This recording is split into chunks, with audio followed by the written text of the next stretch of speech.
السلام علیکم ورحمۃ اللہ وبرکاتہ۔ بسم اللہ الرحمن الرحیم۔ تھوڑے سے رولز پہلے سمجھا دیتا ہوں میں، تاکہ آپ کو پڑھنے پر سمجھ میں آئے کہ جیسے پڑھنا کس طریقے سے ہے اور کیا اس کے طریقہ کار ہیں، کیا شیپ ہیں۔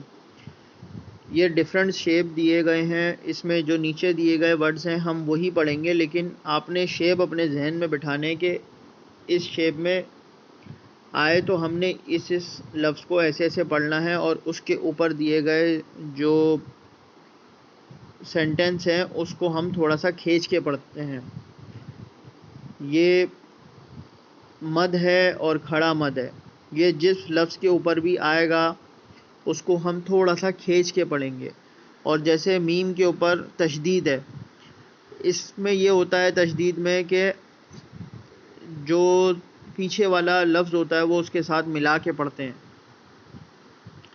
اس میں ہم یہ چیز پڑھیں گے کہ اس کے جس لفظ میں تشدید ہوگا تو اس سے پہلے والے لفظ کو اس کے ساتھ ملا کے پڑھیں گے، اور اسی کے ساتھ ساتھ اس کے اوپر جیسے کہ مد آیا ہوا ہے یا کھڑا مد آیا ہوا ہے تو ہم اس کو تھوڑا سا کھینچ کے پڑھیں گے لفظ کو۔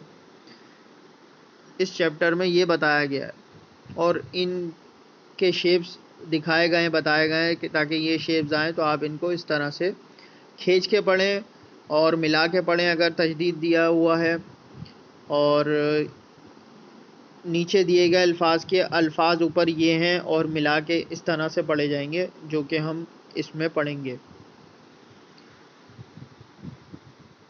الف لام میم۔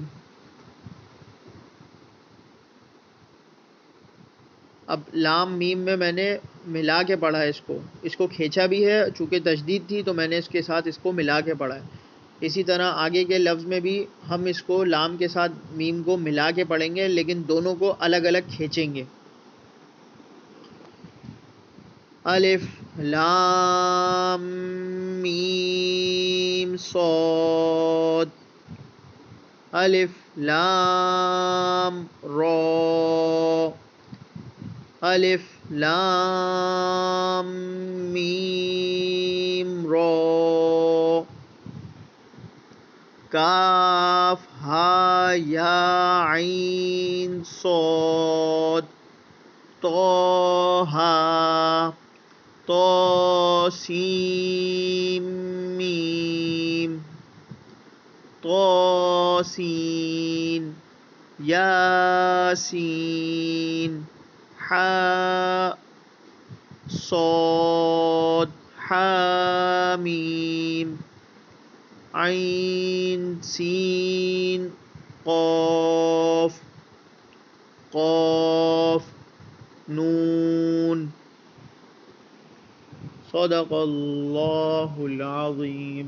میرے چینل کو لائک کیجئے، شیئر کیجئے، سبسکرائب کیجئے۔ جزاک اللہ خیرا۔